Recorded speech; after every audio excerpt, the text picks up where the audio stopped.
My trouble with nations. The quick overview. How do nations happen? Some nations last a long time. All nations are temporary.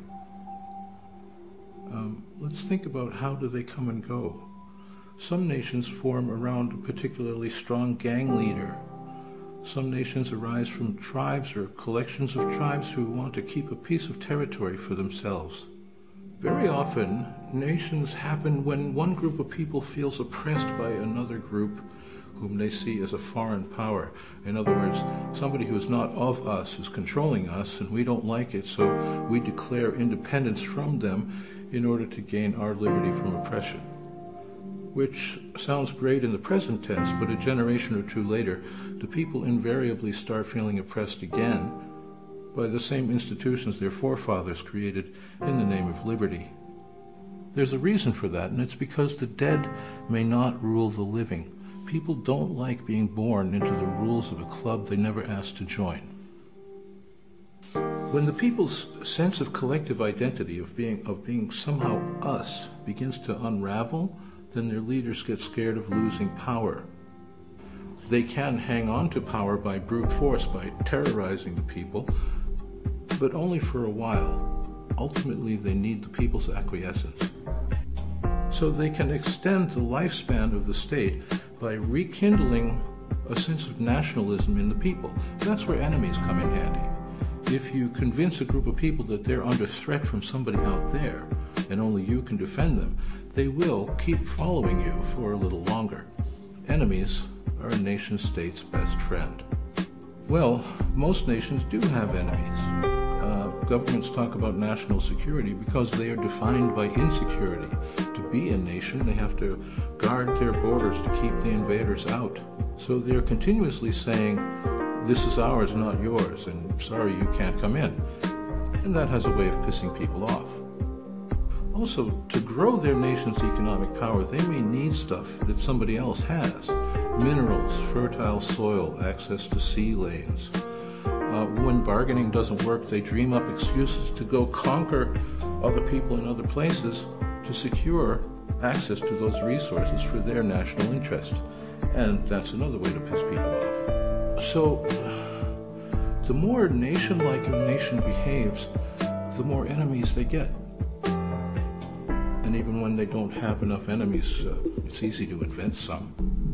The state uses the enemy to keep ablaze the torch of being us. They invoke that foreign threat to tighten the bonds of identity among their subjects, and they call it patriotism.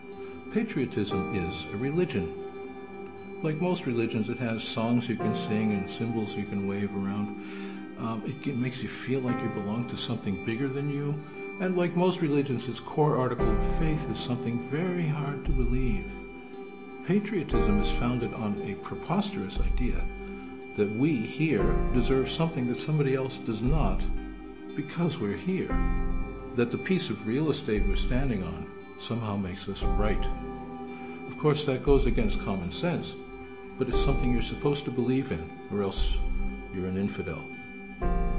By inflaming that nationalism in you, the state prolongs its life. It keeps the divisions up between people, keeps us resenting each other, keeps the borders seeming necessary for just a while longer. Now, let's think about why that may be a good and useful thing. What is the use of nations? I don't know. Some people say, well, without government, who's going to collect the trash and maintain the streets, the railways, the trams, the clean water and sewage, the power and communication grids, the bridges? Well, of course, that's infrastructure, that's engineering. Those things have everything to do with civilization and nothing to do with nationhood.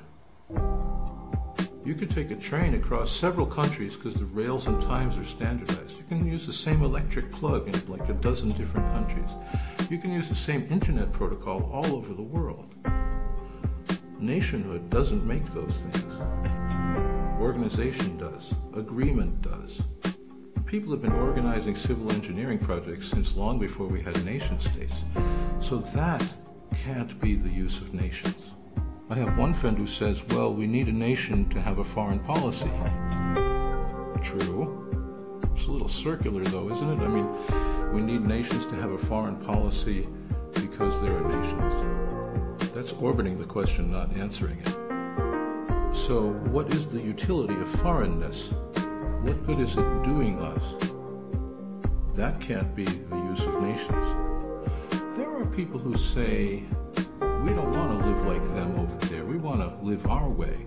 So we need a strong nation, our own nation, to stop them from enforcing their way on us. That's a variation of the original stop oppressing us argument, which, as you've seen, ends up disappointing people with a different kind of oppression.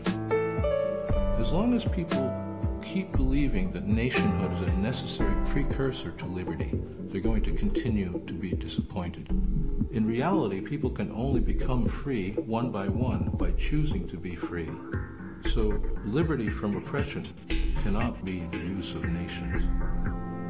One remaining argument is that what we have here is pretty good, and we need to build a big fence around it, or those people over there, those less fortunate people, are going to come over here and take what we have. And in fact, that's probably the most honest excuse, and in a time when people were born and lived and died in the same spot, it might make sense, kind of. But then again, people have always been on the move. I mean, migration is the reason why we survived as a species. Look around you. Those dreaded foreigners are already here, and you're one of them. You don't live in a world where you can stop people from moving around from one place to another. People will keep moving, and like it or not, they will share what you have. Not without a fight, you might say. And that's it. Fighting is the use of nations. So, what's better than nations? Freedom. The moral problem here is that you can't say you want to be free, but you want somebody else not to be free. That would be a parochial morality. It's indefensible in human terms. The liberty you desire for yourself must be the same liberty you grant to everyone else.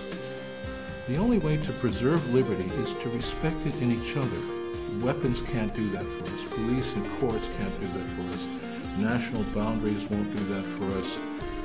Nobody's going to do that for us. We have to do it ourselves by working it out as we go along. That's how it happens in real life. Anything that defies your consent damages your liberty. I may not do that.